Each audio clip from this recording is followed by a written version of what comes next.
I'm delighted to say I'm joined by the former World Youth Master, Harith Lim. Thank you very much for the time, Harith. How are you doing? Thank you. I'm good. Nice to hear from you. And it's nice to have your time. And first off, where did it all start for you in darts? I started darts a long time ago. I think it was like 1985. It was like in a family club. We used to have dinner in a club, and I had an aunt and an uncle who plays darts. So I was interested, and I started throwing, and it never stopped until like year 2003. That's when I stopped darts for about 9 years, and I started playing soft darts again in 2011. So 1985 then, the following year, 1986, as a 16-year-old, you come over to the UK and you win the World Youth Masters. Talk to me a little bit about how that will come about, you coming over here to play in that event. Oh, yeah.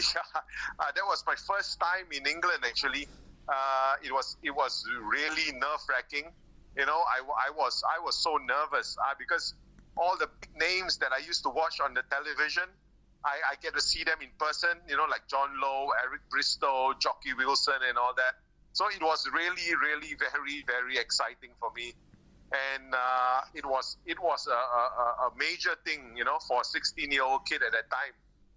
And to win it, I tell you, it's really something I would always remember. What memories come to mind then of that tournament? Because obviously I know it's a little while ago now, but that's probably one of the biggest titles that you've won. As you mentioned there, you were mingling it with a lot of the legends of the game that week.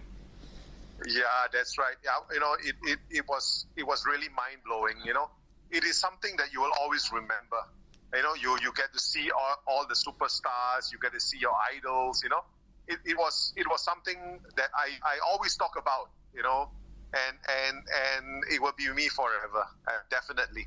Now, since then, we probably know you more through your soft tip playing days, and soft tip obviously big in Asia, and I believe the Singapore Super League, not in the current restrictions at the moment, but usually before you had around 2,000 players, 250 teams, so it's quite big soft tip over in Singapore. That's right. Soft tip is growing. It is growing in Singapore. It's growing in Asia. It is really, really very popular. It is easy to play. It is everything is assisted. You have got a machine. All you do is slot in the money and then you can compete. Targets are bigger. So for us in that level, in the higher level, just a single miss is very costly. It could cost us the game, actually. So consistency in a soft tip game is different. When you play traditional steel darts, is very different. The game itself is very different. So it is very challenging. That's the reason why when I came back to play darts in 2011, it was basically all soft tip until the first PDC World Cup appearance, I think in 2013 or 14, that I played with Paul back then. So, yeah, just touching on the World Cup, and we'll come on to the unfortunate news in a moment. But, yeah, the first appearance I've got down for you in the PDC World Cup 2014 alongside Paul Lim. What was it like when you got the call up to say that you'd be involved in that event for the first time? Oh, you know what? I went to the dart shop. I went to a nearby dart shop, a friend's shop.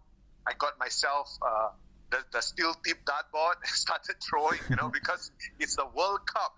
It's not just an ordinary steel tip event. It's the World Cup. So I told myself I have to get the dartboard to put it at home. And then I started throwing and throwing and throwing and throwing. And, I just wanted a steel tip feel to come back. And then because soft tip is totally different.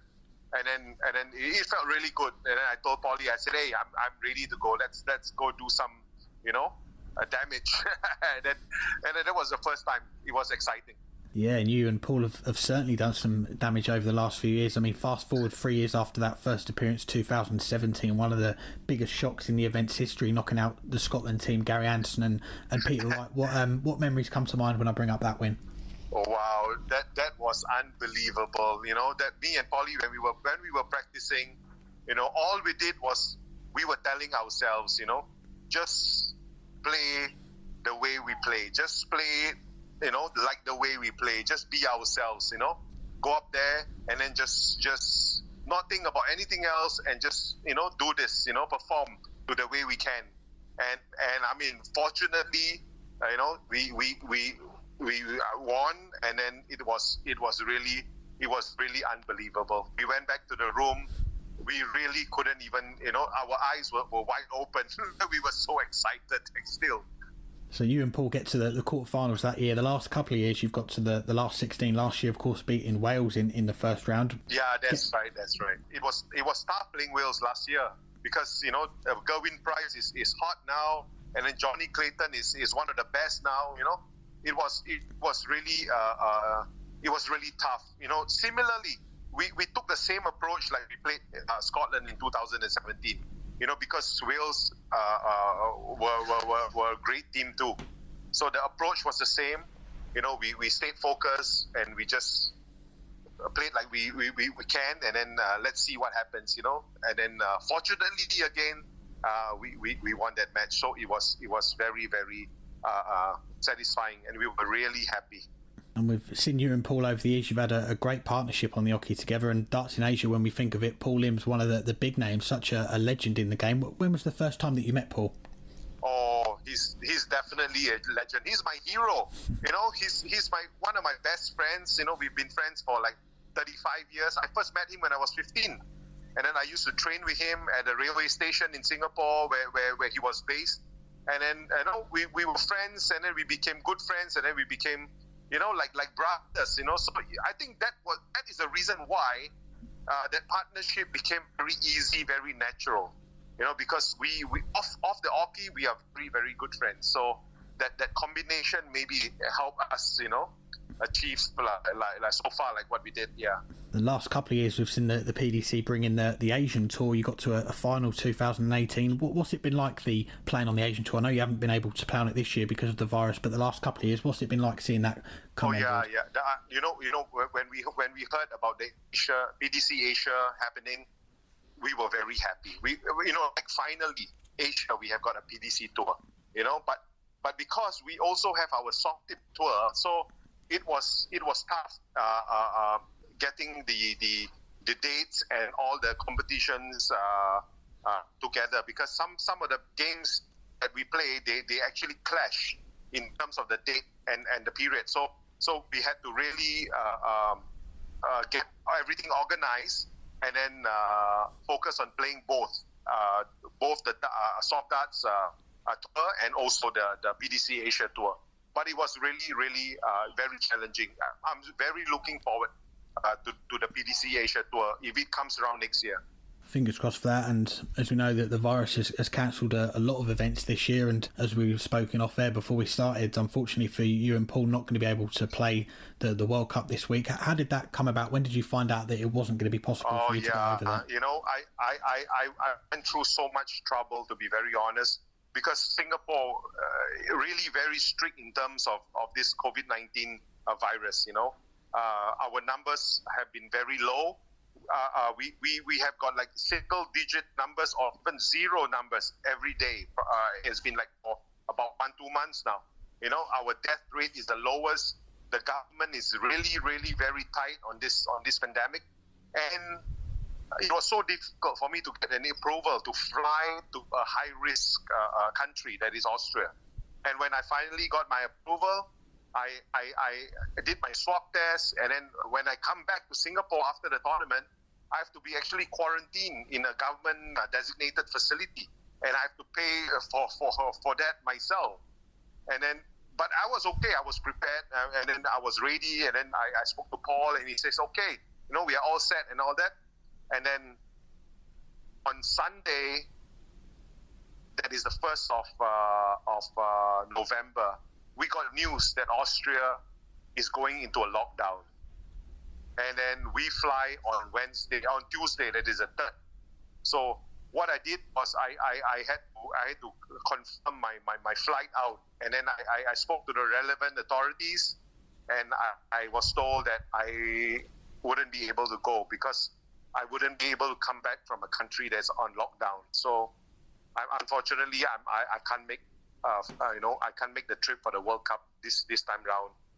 Very disappointing, really very disappointing after all that I've been through. Yeah, I can understand. It's a massive shame, and especially the year that we've had. There's been so many events that have been called off. So to have this event really to look forward to, I mean, yourself and Paul must be absolutely gutted that you're not going to be able to head over there. That's right. We have been at the World Cup since, we played the first time. We have always been looking forward to it. It's such a great event, but unfortunately this time round, the virus is in control, and we really can't do much. I mean, the country, Singapore, they are really strict right now, very strict right now. They don't want to take the risk, and then they can't make any exceptions. So we just have to abide by it. Just have to follow the rules. I know it's difficult really to look to the future at the moment, but what goals do you have really in darts, soft tip or steel tip really going forward? What would you like to try and achieve? I tell you what, honestly, I am very comfortable in the soft tip tour. My next goal, sincerely, is to actually do well in the PDC Asia Tour and hopefully make the World Championship. That is my goal next year, or when this virus thing is over. That is sincerely my number one wish, to actually qualify for the World Championships through the PDC Asia. Well, we'd love to see that, Harith. Fingers crossed that can happen next year and things can start to get back to normal, and really appreciate your time. And again, sorry to hear you won't be involved in the World Cup, but we do wish you all the best for the rest of this year. Thank you very much. Thank you very much.